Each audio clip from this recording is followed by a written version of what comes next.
Cricket की IPL में चलती है ड्रीम 11 अपने आप जल्दी दिखा था,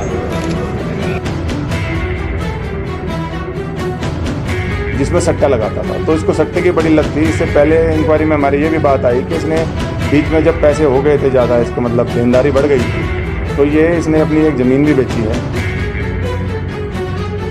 देखिए ये जो रामवीर है ये सेठा माजरा जिला जींद का रहने वाला है। जो कल हमारे पास ब्रांच मैनेजर जो धर्मपाल हैं, उन्होंने कंप्लेंट मूव की थी। कल एक व्यक्ति जिसका नाम है सुरेश, वो 21 तारीख को जो नोच ब्रांच है पीएनबी की, वहाँ पर उन्होंने 1.5 लाख रुपए पैसे जमा करवाए थे। तो उस टाइम जो कैशियर है उसने ये कह के कि सर्वर डाउन है बैंक का और आपको बाद में मैं आपका अकाउंट बैलेंस बता दूंगा, और वो करके 1.5 लाख रुपए उसने डिपॉजिट करा दिया और वो चला गया। 24 तारीख को वो दोबारा आया पता करने के लिए कि जी मेरा अकाउंट बैलेंस आप बता दीजिए। तो जो कैशियर है वो वहाँ से उठ के चला गया और बाहर निकल गया। तो उसने जब अपना अकाउंट बैलेंस चेक कराया तो वो जो पैसे थे वो उसके अकाउंट में डिपॉजिट नहीं हुए थे। तो उसने अलार्म रेज़ किया और ये सारा वाक़या जो है, जो ब्रांच मैनेजर हैं जिन्होंने उसी दिन ज्वाइन किया था धर्मपाल गिल ने, उनको ये वाक़या पूरा का पूरा बताया। तो ब्रांच मैनेजर ने जब इसकी वेरिफिकेशन कराई, इंटरनल वेरिफिकेशन, तो उनको पता चला कि काफ़ी अकाउंट्स हैं जिनमें कि पैसे जमा नहीं करवाए गए। तो उन्होंने हमें कंप्लेंट, जिस कंप्लेंट के बेस पे हमने एफआईआर सदर थाने में दर्ज करी, उस एफआईआर को रजिस्टर करने के बाद कैशियर को राउंड अप किया गया कैथल कल और उसमें अरेस्ट किया गया है।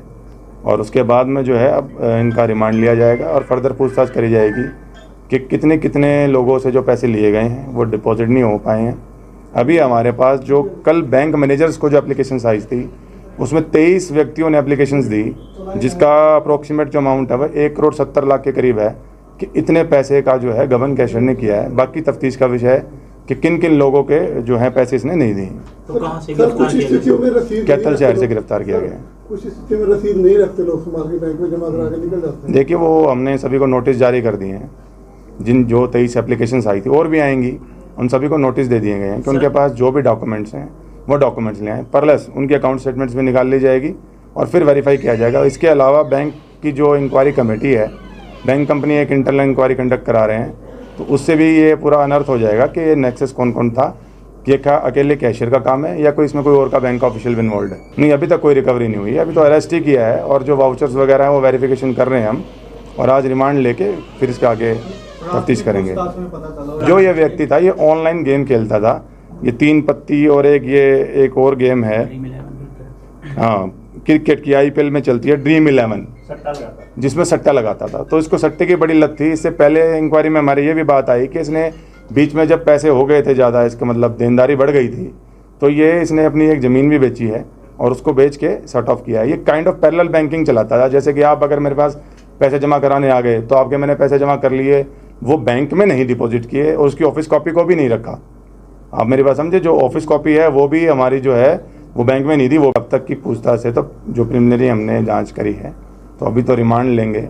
अभी ऐसा कोई किसी का नेक्सस हमें आया नहीं है। वो तो हम स्टैंडर्ड ऑपरेटिंग प्रोसीजर हमने रिक्वेजिशन किया हुआ है बैंक से कि जो पैसे डिपॉजिट होते हैं और जो एग्जिट होते हैं उनके SOPs क्या हैं, उसके आधार पर आगे कार्रवाई की जाएगी। अभी कुछ पता चलो कब से कर रहा था सर? देखिए उसने जो बताया वो बताया कि करीब 1-1.5 साल से कर रहा था इस काम।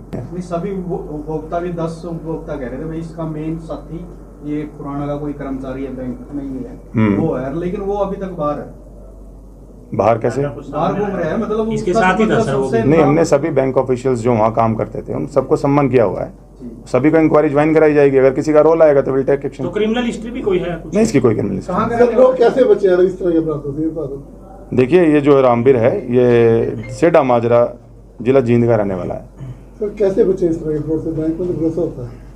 देखिए जब भी आप जैसे ये हर बार एक क्लेम एक्सक्यूज बनाता था कि सर्वर डाउन है, और लोग ट्रस्ट करके जो है जो रिसिप्ट होती थी उस पर बैंक में हमने कई रिसिप्ट देखी, इस पर स्टैंपिंग भी नहीं थी। तो वो स्टैंप भी देख लेनी चाहिए कि प्रॉपर स्टैंपिंग है कि नहीं।